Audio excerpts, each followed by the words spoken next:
I'm live. He tells me that my back-end guy, Larry Branham. Hello, everybody. Thank you for being here for another episode of The Full-Time Investor. I think I saw this is episode 37. Kind of crazy. I thank you all for being here. I thank you for your feedback and letting me know that these guests that are coming on are not only adding value to me, certainly adding value to you guys. If there's any content that you're looking for specifically, please reach out, send me a note, say, hey, super high level, this is what I'm looking for, and we can see if we can get it figured out.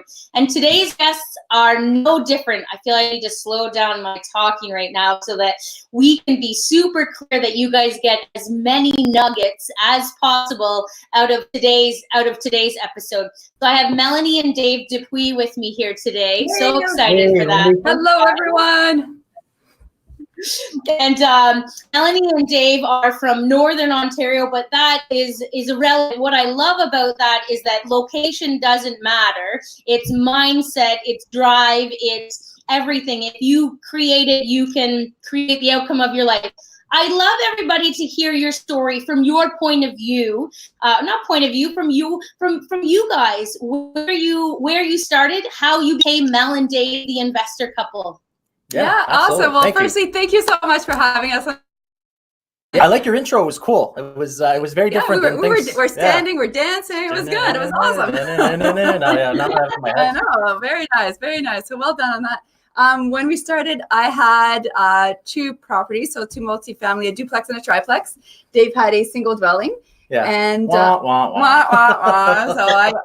started off beating him. Yeah.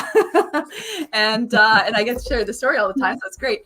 And yeah, we both had a love for real estate, and we decided, hey, let's keep buying properties. So we started buying more and more properties, and then we hit that roadblock where we couldn't refinance, we didn't have any money buying the properties. So what do we do? What's our next step? And then we've discovered the power of creative financing. Yeah. Mm-hmm. Yeah, absolutely. And what is the timeline of this? Because some people be like, well, that was when they were 25, and that must have been a few years ago. But realistically, we're talking the amount that you guys have grown has been in a significant amount in a short period of time.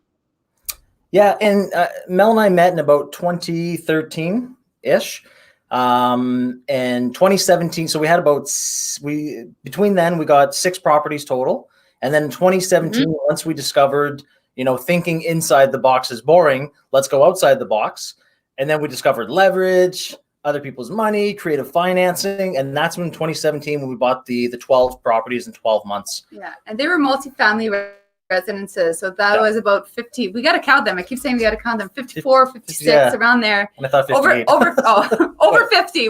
We're safe by saying over 50 units that year. So so that's when we really grew. And these were solely owned as well. So really leveraging, using other people's money through creative financing that we're able to really grow. So it was fairly recent. Yeah. I remember talking to this gentleman who sat down and guided me. And I said, so how many properties do you have? And he's like, it's around this number. Like, I forget. And I was like, how can you forget how many properties you have? And you guys were just like, yeah, we really should count this, because sometimes it becomes less about the doors and stuff, and it's more of the creativity. So you know what? I believe that your genius is this creative financing, and I'd love to be able to dive into that a little bit with the audience today, because that's the little tips. Those are the nuggets that I think people are missing. So talk to me about creative financing. Yeah, honestly, creative financing. So we kind of have 6. Seller financing is just a beautiful thing, right? Like whenever the seller gets involved in the deal with the financing, it truly becomes a win-win scenario. And we've done, the 12 and 12 was basically mostly that, the owner financing, seller financing. And it's been truly win-win relationships with them. So usually it's first mortgage from the owner from the seller, second mortgage vendor take back, and then we get a first from an institution or from somewhere else. The other thing too, we've had 2 or 3 100% mortgages from the seller, the owner. That kind of white unicorn that people say doesn't exist. Doesn't exist, but it does. Yeah. Right. And once you start having that reputation as well, right? So once you do, everybody has their first one. That's what people tell us all the time. Well, it's easy for you guys because you've been doing it for so long. Well, we had our first one as well, right? And we really had to make sure it's a win-win. And then we had to make sure to repay them, of course, right? So it's one thing to borrow the money. We have to make sure that we know how to repay them. Yeah, and then the other ones, like now we're doing with secured funds, with the RSPs, promissory notes, whether it's cash or it's cash with mortgages or cash with promissory notes, and then the secured fund. So those are honestly the 6 ways that we continue to buy buildings with no money down. But again, it's very structured. It's very, Mel and I always say we exit the deal before we enter it. If we don't have an exit strategy, we're not taking anyone's money until we know how are we going to pay them back, when are we going to pay them back, and what if we can't, what's plan C, D, E, F, right? I think the mindset, right? Like when Dave and I, we bought the 12 properties in 12 months, we were both working full time. This was our side hustle, and we have 3 kids at home. So it's doable, but did we get up early and crunch a whole lot of numbers? Did we look at a tons of deals to find those 12? Oh, of course we did. Absolutely. But it's putting that work into it. Yeah. But it was so worth it. Oh, yeah. Now this is what we do full time. Yeah. I hear you. And, one of the first things I say to people is, well, how many deals have you find one? Well, how many have you analyzed? So talk to us about, possibly an opportunity that you saw that would have worked, but because there was not the creative financing that you were able to find, didn't come together the way that you thought, or like a no along the way. All the time. All the time, all day, every day. We look at deals every single day. So yes, you got to look at a lot of deals, guys. Honestly, once a week is just not enough. You're never going to find those ones. You got to look at lots of deals. You got to find off-market deals as well. Of course, we work with an agent as well. We do buy deals off MLS, but the majority of them are pocket deals or off-market deals. Yeah, and what's amazing is I used to filter through all the deals all the time, and 99, maybe not that high, but most of the times they're no, right? It's when you find those diamonds, that's when you jump and you go both feet in. We get so many deals across our desk now. Like, I love this problem. We get so many deals across our desk. We now have our virtual assistant, Eric, he has our cash flow matrix, and I get him to input what they give us for numbers. And then I go kind of on the other side and I do my projection where it's going to go depending on the market and, the cap rates and the price per door and all that jazz. But it's now Eric is basically doing the prelim for me. He's putting the info, and I'm going next. That's how many deals we're looking at, it's right? Amazing. To find those cash flowing ones, because like I said, one a week or 2 weeks. Yeah, looking at 1 doesn't help. Looking at 2 doesn't help. It's I say to people, analyze 100 deals. What does it look like? Well, how do I know? Well, you're not going to know unless you get in there and start to feel what it's like to analyze these. What does it mean for a second mortgage? Where does that payment go? Things like that. So you guys are you've got all So what markets do you suggest to people, or what are some of the things to be able to look for in a market where some of these deals might work, and other ones where maybe there's, no white unicorns unless you've got an endless bank account? Right. Yeah. And honestly, so, okay, we specialize in 100% finance deals. But again, we only buy the ones where we see the exit, right? The light at the end of the tunnel. Now, that being said, so right now we're in North Bay, Ontario, about 3 hours north of Toronto, give or take if it's a good day or not, but and how heavy your foot is. But so now we're looking North America wide, like the States as well. I'm finding deals. And again, this, many different markets are different. Like, I'm in a cash flow market, and I was just literally talking to one of our mentees this morning. I won't say her name, but she told me how her condo made her $200,000 in the last 4 years. And she wanted to jump into multifamily. I'm like, why would you do that? Buy another condo that's going to make you 200 over 4 years. So it works everywhere and anywhere. Numbers are numbers. Real estate is real estate. If you're in a hot market, you're buying for appreciation, market appreciation. If you're in a secondary market, you're buying for cash flow. So, and hopefully forced appreciation. But we're looking out New Brunswick. We're looking out Winnipeg, Saskatoon. Like, we're looking across and the deals are there. States. We want to buy in the States as well. I want to buy something in Florida. We're looking all over for those cash flowing ones. Yeah.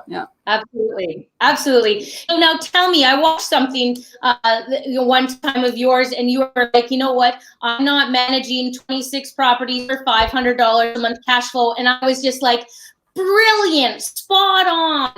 And so I really liked that you guys are looking at the value of your time, the amount of work that it takes to get into one of these deals, and that you actually are able to say, no, that one doesn't fit our matrix. Not saying that it doesn't fit somebody else's matrix. Yes. Yes. So, am I touching on something that you might remember? Because I was really, really moved by the fact that you said no to something. Yeah, and I think there's kind of two sides for that, and I kind of want to explain. So typically, so let's look at a deal. Let's say for let's use easy numbers. 20 units and I'm making $500 a month. My first thought is no, not worth my return on investment. I'm not interested. However, if I know that there's a possibility for either it's natural appreciation or that forced appreciation, and I know that it's going to be substantial, and I know that through forced appreciation, I can get the rents up pretty quickly, that I can get my cash flow up, within a short amount of time, then we'll for sure explore it. But overall, at a quick glance, we're usually unless we kind of know, wait a second, the rents, for a 2-bedroom, the rent is $750, and I know that I can get $1,250 for it. Well, do that times 20 apartments, I know my cash flow is going to go. And again, man, to touch on what you were saying earlier, you only get to know that because you're looking at so many deals all the time. And the ceiling is so important. Like Mel said, we looked at it was a 22 unit deal, $2 million. And it made $500, right? Mm-hmm. And the tenant profile, all that, and we're like, no way, it's not worth the time. Then we find a 17-unit building, which is we're refinancing right now. So 17-unit building, it was still making $500. Tenant profile, awesome. Units, the owner kept up amazingly. It was just underperforming. We've gone in, we've increased the rents over $2,000 per month now. So the value's gone up. And now we're refinancing. So, but you don't know what you don't know unless you've done a whole whack of deal analysis and you just know, hey, is this building at its ceiling? No. And again, you're just using that for your exit. And what was the timeline in something like that? Because I think that's one thing about multifamily is that a wise mentor of mine said one time that when we get into this, there's patience a little bit more time than say that single family that we're able to just quick and turn. So what kind of timelines would have been in that kind of an increase? So this one in particular, like I've got about 4 of them that are kind of in the same boat, not all 17 plexes, but that they've jumped up by about 200,000 or 300,000. Just shy of 2. Well, the 3 or 2 years. This one here that we're talking about, I bought May 2018, and I had it appraised July, August 2019, and it had jumped up by 300,000, 400,000. So that one was a quick one. It was a great one. But again, we looked at how many deals to find that, right? But in our opinion, that was a pretty quick turnaround, and minimal work had to be done in it. It was just underperforming. Yeah, and like you say, Mandy, again, now we're dealing with tenant occupied units. So again, there's that human aspect of it, right? Where that's going to take longer, tenant turnover. But now when we buy a bank repo that is vacant, we can force the renovation, force the appreciation, get it rented, and it's going to be a lot quicker process. And that's what people need to realize.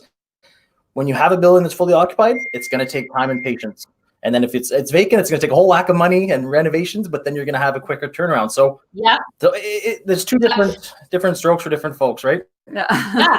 I did a post recently just to kind of see where people's minds were. It was a beautiful 6-plex listed at, it's a friend of ours that did it, listed at 1.7 million, sold in 2 weeks in Barrie, Ontario. Wow. He had done it up beautifully. Okay. Right. And there were absolutely buyers who were like, I don't want the headache of the renovations. I'm happy to buy this beautiful turnkey maintenance, no deferred maintenance, tenants at current market rents, away we go.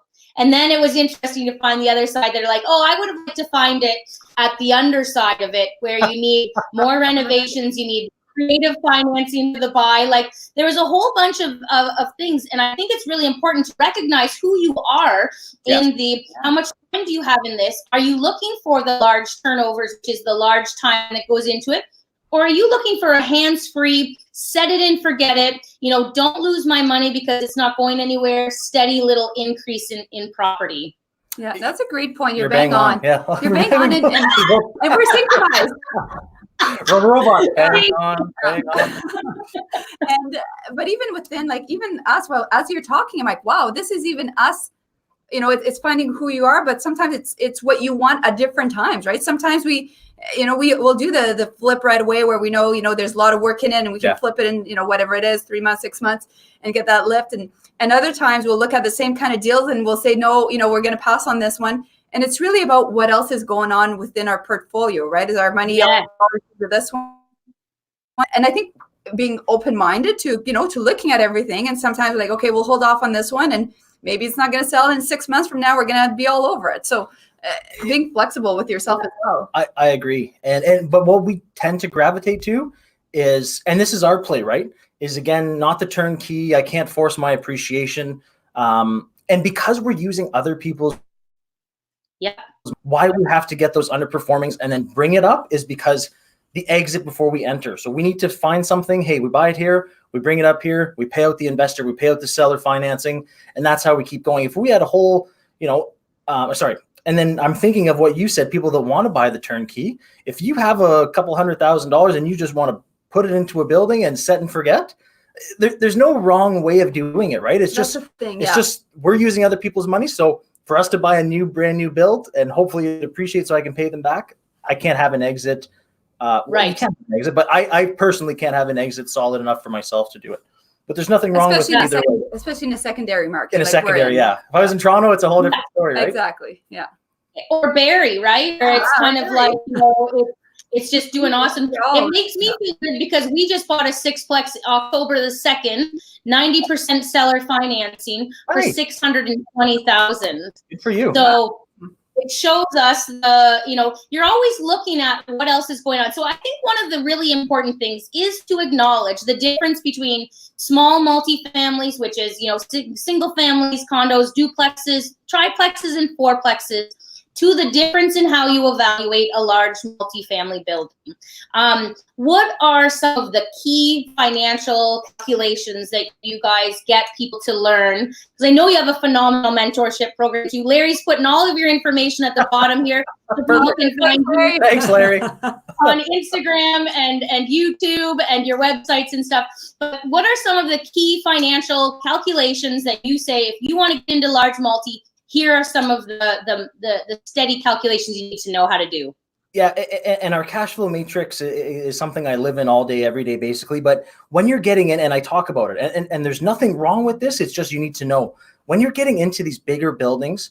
I shouldn't say there's no small fix, but you're not looking at a $5,000 to $10,000 roof. You're looking at a $35,000 to $40,000 flat roof. Things aren't cheap. Yeah.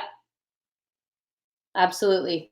Service a big area. So like when I'm looking at these big commercial buildings, I'm thinking, how much time do I have with this roof? Because I know I'm looking at, maybe 25, 30, maybe 60K. So it's just, and there's nothing wrong with that. It's just knowing that in bigger buildings, there's bigger problems with bigger amounts, right? Exactly. It's just kind of, for it, yeah. But again, if you know that going into it and it's not a surprise, then hey, a lot of people make a lot of money in it. Absolutely. Now, are you cap rate over ROI?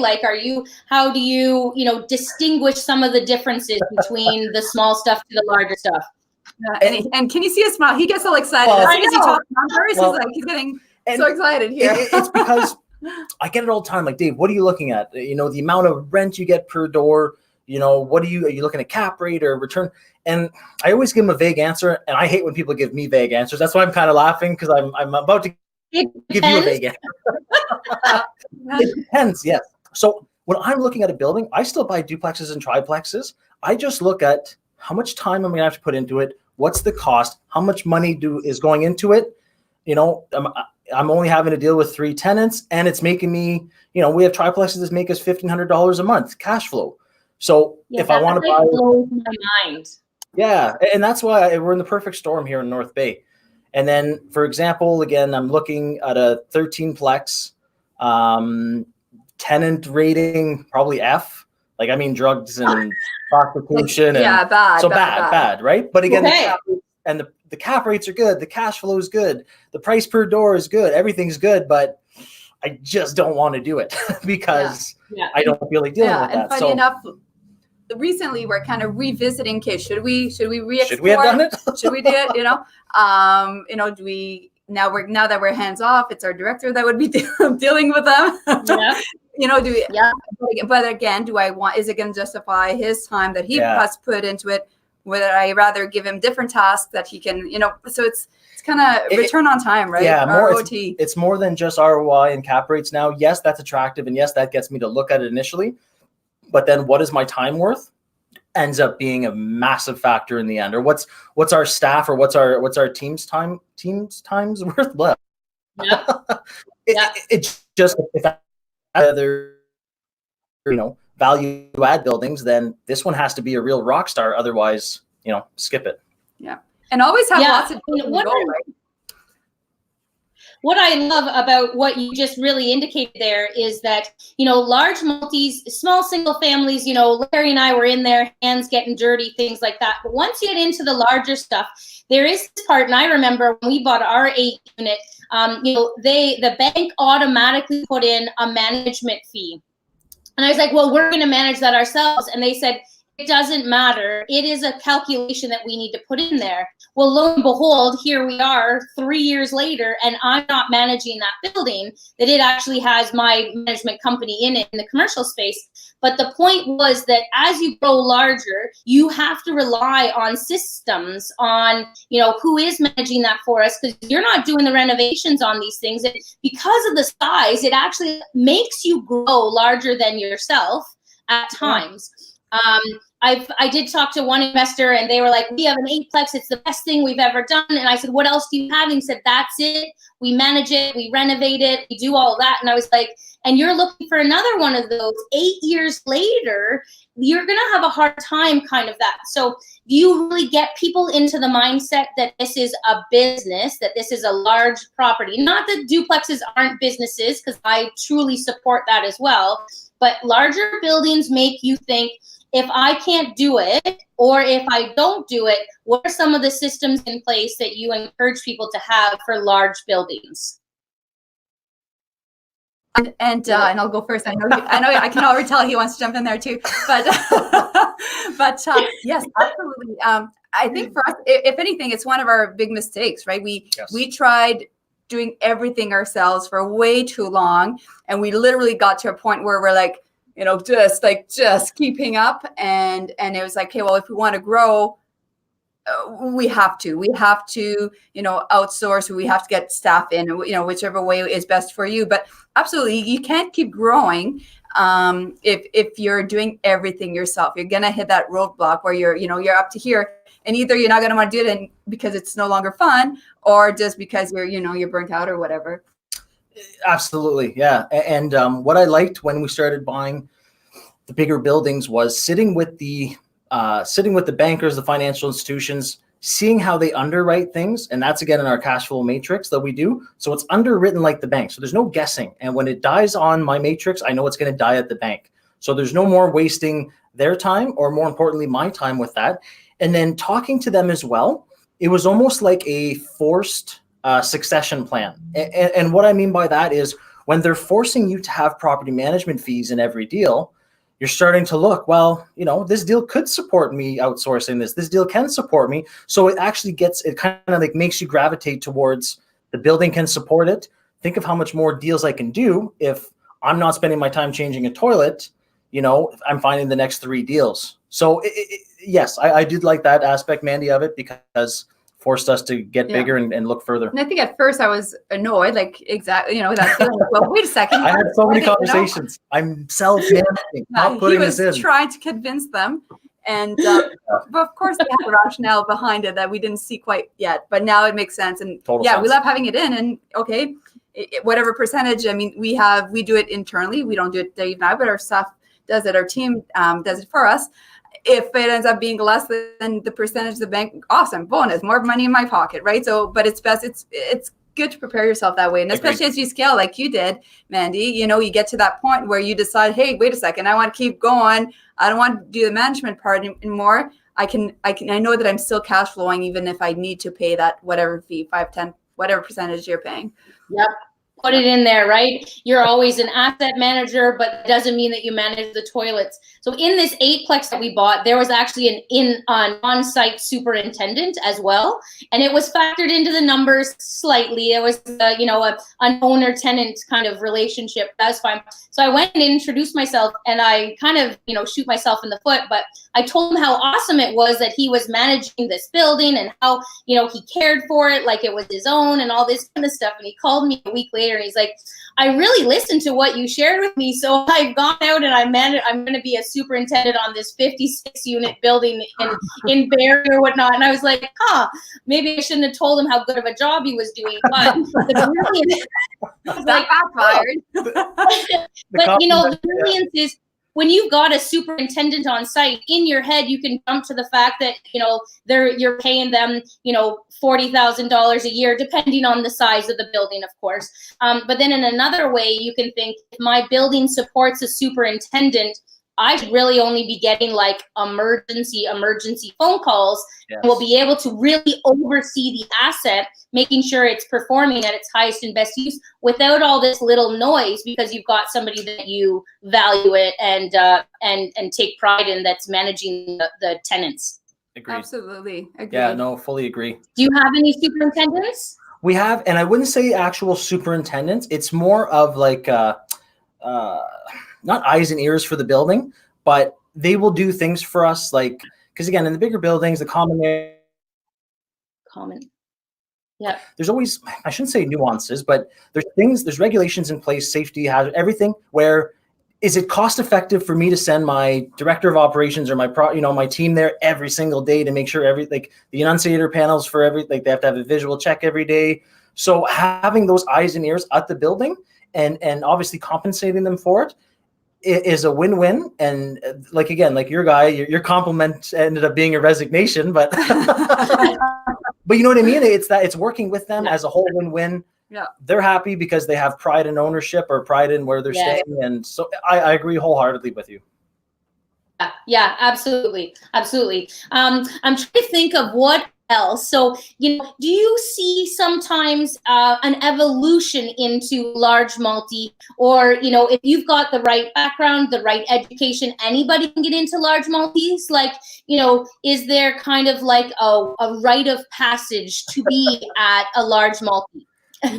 And I think that, it really comes down to preference. I know some people out there will say, no, you want to just go big from the start. Some people will say start small. For us, quite honestly, we own over 100 units now, but recently we bought, a triplex in whatever month that was, late last year. So yeah, we still buy big buildings, but we still are buying the small ones as well. For us, it was kind of nice because it was progressive. I think it kind of helped us prepared. Once we had the triplex and a sixplex, and it's like, okay, now we're having, the big 17 at that point. That was big for us. Now we're looking at bigger, which is, again, it's going to be that milestone. You go, oh my gosh, how are we going to do it? But of course, you're always going to have that fear. So if you're fearing the next step, we're feeling it. Good. We did every step of the way, right? Fear is a sign of growth. So yeah. Larry just said that to me today, and he goes, how come we can handle, some of these things that other people are having stress about? And I was like, oh, do you not remember this, and this? Like, we stressed about that as well, but we were there, we felt it, we dealt with it, and now we're at the next level, which is like stress on a different level. It's all, I love that, because you're acknowledging that you're always going to the next level, and that's going to bring new challenges, new opportunities. One of the myths I busted for myself was the more buildings that I have, or the more properties that I have, the less I'm going to be in a cash crunch. And I'm like, you get to that next level and you're just having larger cash, like looking for larger amounts of money.